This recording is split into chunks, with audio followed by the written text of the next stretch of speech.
Hero Time, Chapter 4, Deal. The next day was a Saturday, luckily for Jen, who slept in. She hadn't gone back home after leaving the crash site. Instead, she'd gone back to the mine shaft. It was probably stupid of her to do things alone, but she'd been feeling angry and reckless. She was hoping that Kevin might really be trying to change, but it seemed a con would always be a con. The mine shaft was trashed too, mostly collapsed from the takeoff of the ship. Flying down as Jet Ray, she did a quick circuit. It was a charred mess. There was a tunnel off the main shaft that seemed mostly undamaged, but all the crates, hover or plain Earth models, were empty. Stripped? Maybe. Kevin may have gone for more than just the crash site. After leaving in frustration, she'd taken her bike back to its spot in Grandpa Max's shed and grabbed her bag from the rust bucket. After that, she took her regular bike and went home and tried to get some sleep. She didn't succeed until around 4 in the morning. That day and some of the following night, the trio spent in a nearby town hunting down what turned out to be a false lead on Grandpa Max. They did meet a very nice half-Pyronite boy by the name of Alan Albright, though. Jen could admit there was a certain nostalgia there, watching him use her old flying trick. She'd gotten good at flying a heat blast eventually, but it had taken her quite a bit of time. It was nice to be able to pass on knowledge she'd learned from the aliens in the Omnitrix to others who could use it more regularly. It was similar to how Azimuth had first envisioned the Omnitrix being used, after all. Al was getting worried. The Magister hadn't contacted them in almost 3 days. He should have been in contact by now. What if something has gone wrong? Steely blue eyes softened as his caretaker looked over at him. I do not know what may have happened, but I do know that a Magister of the Plumbers is often busy. Al nodded. Varaxi, I am well aware of the busy schedule of the Plumbers. However, as this is a sensitive situation, and he swore his oath to be in contact with us within 4 days, do you not think there may be a problem? The woman stood. Here, in the apartment the Magister had placed them in, she did not wear her ID mask, as she did when they walked among the Earthlings. Her skin glittered like polished marble, speckled with bright blue stars. The largest concentration of these star-like freckles rested across the bridge of her nose, and they glowed dully with concern. Your Highness, not here, you know this. She nodded. My apologies. Albrassic, what do you suggest we do? Do you wish to return to the ship and leave for a different plumber base? Varaxi already knew that the answer would be no. He was quite enjoying Earth, and he was very much enjoying spending time with the hero Gen 10, even if she did not know his true origin. No. But we should make contact with another plumber. Where do you intend to find another plumber? Then Varaxi realized what he meant. You wish to approach her. Tell her everything. Albrassix nodded. I do. She may be our last hope if something has happened to the Magister. She is highly ranked in the Plumbers, a specialist. She could even supersede the orders of a Magister if she wished. Varaxi rolled her eyes. She had heard him speak of Gen 10 for years, ever since her defeat of Vilgax. If you feel it will assist us, then you should approach her. But please be professional. We are here for your safety, not to engage in flirtation with your hero. She is not just my hero, Albrassix said, crossing his arms, bright violet stars winking on his own marble-like skin. She is a hero to many a world. Varaxi rolled her eyes and went back to the window. Albrassix frowned and nodded to himself. I will approach her on Monday after school hours. We will speak then. Will you be there, Varaxi? If you wish me to be. Albrassix thought for a moment. No, I would speak to her alone. But come to the school at our regularly designated time. Varaxi nodded. As you please.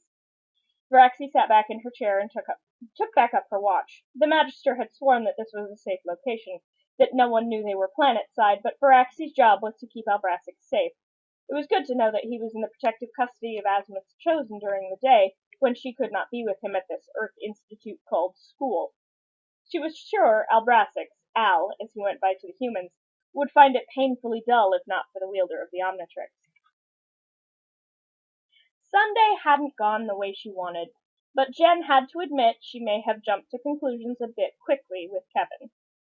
He'd gone through literal torture just to get a hold of a holo viewer for her, because he'd heard a rumor it had been Grandpa Max's. She took a deep breath and glanced over at Volcanus, still playing in the very large pile of tatanite. Not here. Come on.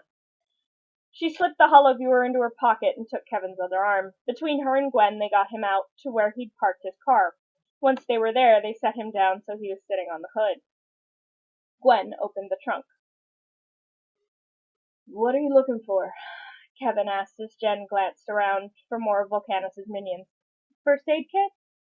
Kevin laughed. "I'll be fine, Gwen. I don't carry a first aid kit. Could use one of the sodas I've got stored back there, though. Press the third panel." Gwen appeared in seconds, carrying 3 sodas. She handed one to Kevin and one to Jen. Jen popped the top and drained it in one go. Gwen patiently handed her the last soda, which got a similar treatment. Kevin raised an eyebrow as he popped the top of his. "Thirsty?" Jen rolled her eyes. "Turning into aliens takes a lot of energy, you know." Kevin frowned. "Thought the watch did the work." Jen frowned at the Omnitrix. "Asmith explained it to me once, that the watch just does the transforming. It's still me, the aliens I turn into, I mean. I'm using my energy to do what they can do naturally. He said it might have an effect when I'm back to me. It did.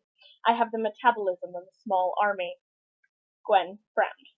Even when she wasn't wearing the watch, it's really not fair. She can eat literally anything she wants and never gains any weight. Jen grinned at her cousin. "You know you love your salads." Gwen rolled her eyes, and Kevin appraised Gwen. "Personally, I think you look fantastic." Jen snorted at the pair as Gwen blushed lightly. She pulled the hollow viewer out of her pocket. The other two fell silent. "Let's see if this is worth what you went through to get it." Jen tapped the playback key on the viewer and gasped as a very familiar figure flickered to life above the small device in her hand. "Jen, if you found this recording, you must be in deep. There's a lot I can't reveal yet, but here's one thing I can. You can't go it alone. By now, you're probably meeting some of the other plumbers' kids, but you need to find more. You have to put together a team." The image flickered as if it would disappear, but resolved again. "Oh, Magister Labrid may have already gotten in contact with you, but he's placing a politically sensitive refugee here on Earth, for the time being. He's asked to meet you. The Magister will help you as much as he can, but he's more constrained by plumber regulation than you are." The message went dark. The 3 teens looked up at each other, dread in every eye. Kevin finished his soda and insisted he was well enough to drive. He took them to his place first to replace his torn shirt and jeans. It wasn't anything big, a tiny apartment in a not-so-great part of Bellwood. He changed quickly as night fell. Jen sat in the back of his car, rewatching the message. Every time it ended, she jabbed the playback key. She barely seemed to notice when Kevin got back in the car and drove them to get some food. She ate without paying attention to what Gwen had gotten her. Even after she finished, she sat watching and rewatching the message. From her spot, sitting on the curb, Kevin frowned. "Should we be worried?" He frowned at Gwen, who was standing there expectantly. "What?" "Why haven't you asked me out yet?" Kevin spluttered into his soda. Jen ignored them until they slipped into a sullen silence. Then she stepped over to Kevin. "Let me see your plumber's badge."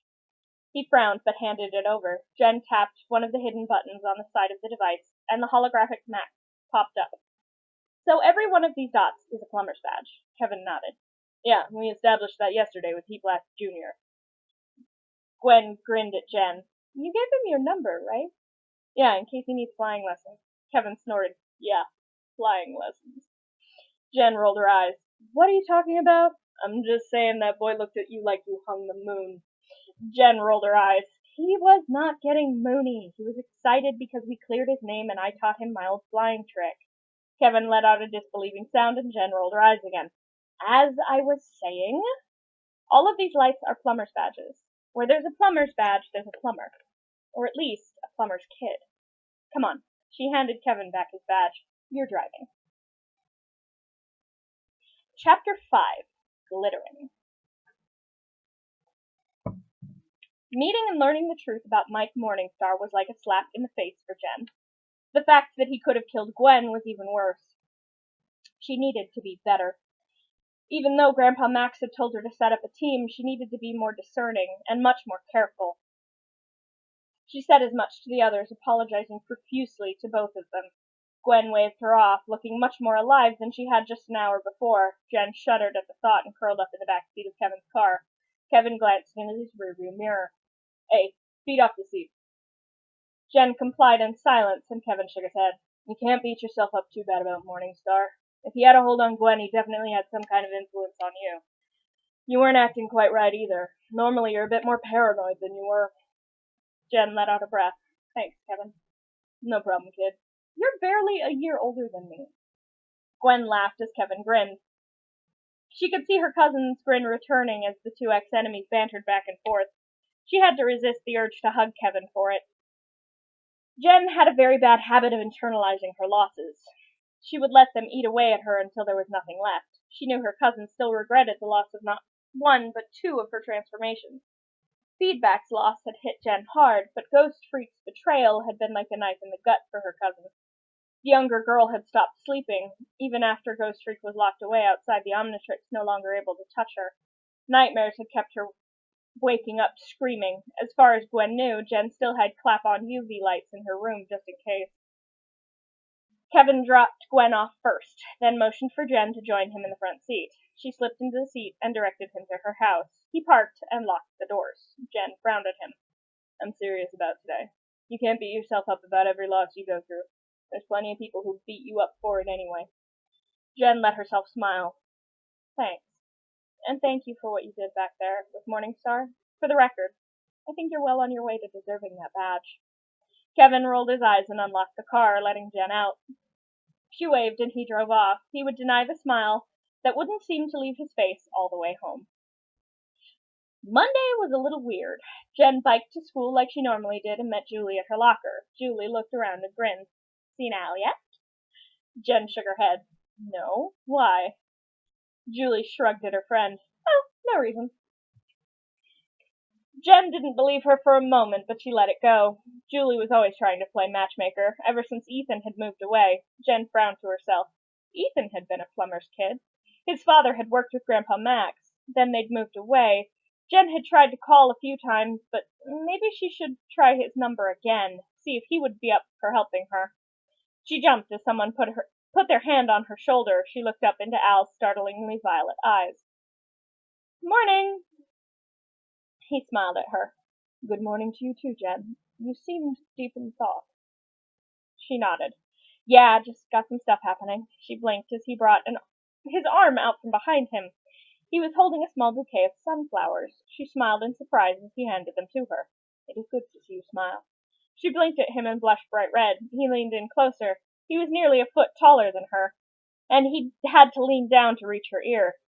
I need to speak with you after lessons are over today. It is urgent. She blinked at him.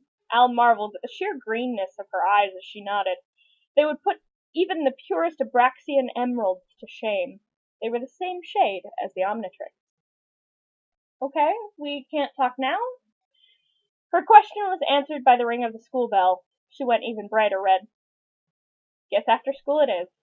With that, they headed off to class. The day seemed to drag on. Al would guess Jen agreed by the near constant tapping of her pen. But the final bell did eventually ring. Al stood and accompanied Jen outside. They stood off to the side as the other students loaded into cars or onto bikes to get away from the school as fast as they could. Jen looked a little nervous, more so when Al took her hand and pulled her down into an alley near the school. I needed to speak with you alone. Yeah, I'm getting that. His hands shook slightly nervously. I honestly do not know how to begin. Speaking to the wielder of the Omnitrix is a little nerve-wracking. Jen went perfectly still. She didn't even appear to be breathing. Then her eyes narrowed. Who are you? Her voice had gone steely. Her eyes glinted, a battle-hardened look Al was familiar with. Her hand hovered over the Omnitrix, ready to strike if he proved a hostile. He raised his hands in surrender. Truly, I mean no harm. My true name is Albraxix. I am an Apollonite. He reached up slowly, making sure not to make any quick motions to startle Jen into action. He removed his ID mask, and Jen blinked at him for a moment. I have been looking for the proper moment to approach you with the truth since we met. I was told to wait by Magister Labrid until he contacted us to give us the go-ahead, to tell you everything. But the Magister was supposed to check back in yesterday, and he has not made contact. I did not know what else to do. Jen nodded, her hand falling away from the Omnitrix. Magister Labrid is dead. Al's bright, shining violet eyes, which were the only thing about him that hadn't really changed, widened. How did it happen? We got into a skirmish with the Forever Knights. One of the level 5 laser lances we were trying to recover exploded. He got hurt. The kind that doesn't get better. Al reached forward, the thought to comfort Jen at the forefront of his mind, but she pulled away from him, her eyes narrowing, then going wide. The political refugee. The one Grandpa Max mentioned. That was you, wasn't it? Al's hands fell to his sides. In a manner of speaking, yes. But we should not speak of it here. I have a safe house, granted me by the Magister Labrede. If you will allow me to guide you there, we can talk further. Jen hesitated. She pulled out her phone. Let me text my cousin, then fine. She pulled her phone out of her pocket as Al put his ID mask back on. Jen would be lying if she said she wasn't a little disappointed. He was handsome with the mask on, but he was stunning with it off. Marble-like skin freckled with stars. His black hair was actually nearly silver. His eyes glowed with some kind of inner power. She shook her head and focused back on her phone. May have found a lead on something Grandpa mentioned in the last holo. If you don't hear from me in an hour, come find me. She left it at that and slipped her phone into her pocket. You have an hour to make me believe what you're telling me. Al nodded and motioned for her to follow him. He gave Varaxi a hesitant smile as both of them slipped into the back of the black car. Neither of them noticed the green Mustang pull into the entrance of the school as they pulled out of the exit. Gwen frowned at her phone as it pinged. What? Kevin asked, not liking the worried look on the redhead's face. Jen's not here. She read the text to Kevin. Kevin shook his head. She literally has instructions from her grandfather, the one person she listens to not go it alone. Gwen snorted at Kevin's words. What? Jen only sort of listens to even Grandpa, and only when it's really important. Gwen thought for a moment. Maybe it's the political refugee. Kevin frowned.